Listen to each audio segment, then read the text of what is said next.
Kodukits Agu esitleb.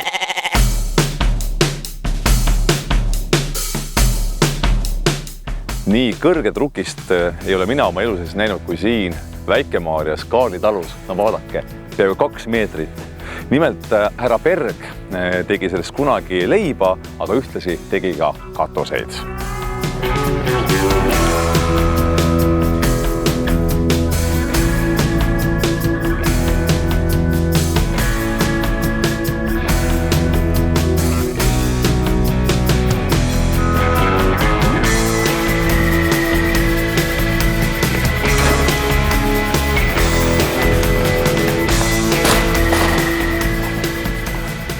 Ai, siin sa lepit oledki?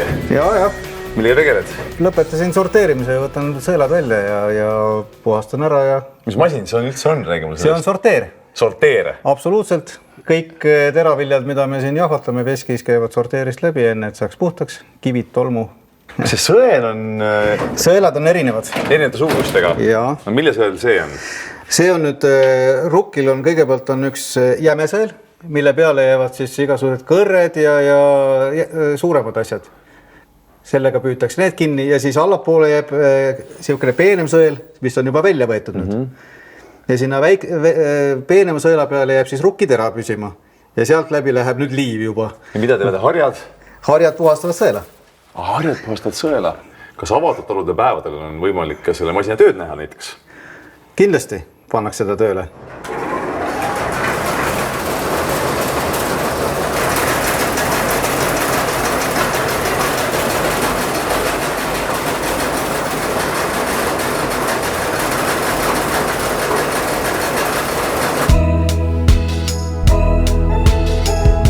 Mis sul teoks siin on parasjagu? Teen pätsereid. Mida sa teed? Pätsereid, pisikesi leivakesi. Nii et me teeme täna rosinapätsereid, seemnepätsereid ja siis teeme matkaleibu. See on rokkiline see jahu. On parem. Katri, milline on selle koha ajalugu? Selle talu rajas minu vanaisa Enn Lepik 1938. aastal, siis kui tema oli värskelt lõpetanud Jäneda põllutöö kooli ja tema isa Kaarel andis talle siis võimaluse toetas teda, et ta sai siia natuke parematele põllumaadele, kui tema sünnikodu sai siis uue talu rajada. Sellest siis ka Kaarli talu. Eesmärk on teha sellest üks selline pikk vorst ja siis pead sa teda veeretama siin niimoodi hella käega niimoodi. Tundega? Ja väga tundlikult. Ma oskan seda teha. Super. Nüüd rullid teda nii kaua, kui nii tahavad. Vaata, kui ta hakkab siia kinni jääma. Oota, ma tõstan siia. Nii palju pole ka jahu vaja, see on liiast.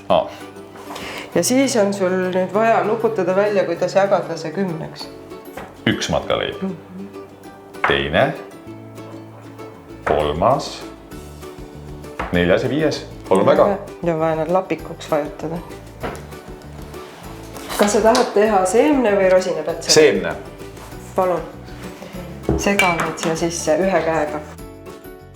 Aga kui te nüüd avatalude päeval, siis 19. juulil oma uksed, et mida inimesed siin näha ja teha saavad? Me laias laastus siis teeme siin läbi sellise meie ka muul ajal pakutava ekskursiooni kõigile külalistele, et saab vaadata põldu või põldusid, saab teha ekskursiooni veskis ja siis, kes veel soovib, saab teha leivatoas koos minuga siis väikeseid pätsereid või karaskit.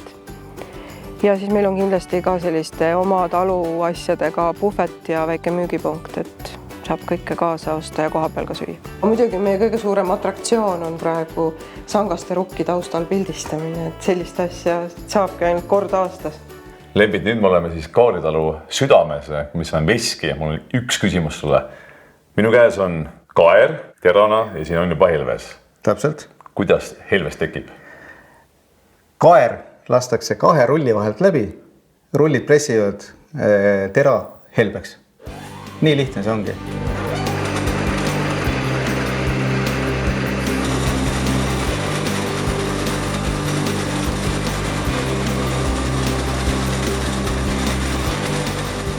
Need on nüüd osaliselt minu tehtud.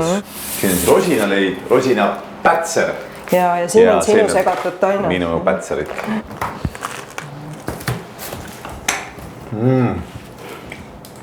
Mamma mia. Umme hää. Siiga poole täna rukkis, ilm on lausa võrratu. Ai, ilm on lausa võrratu. Ai, ilm on lausa võrratu. Tubli. Tule meile külla.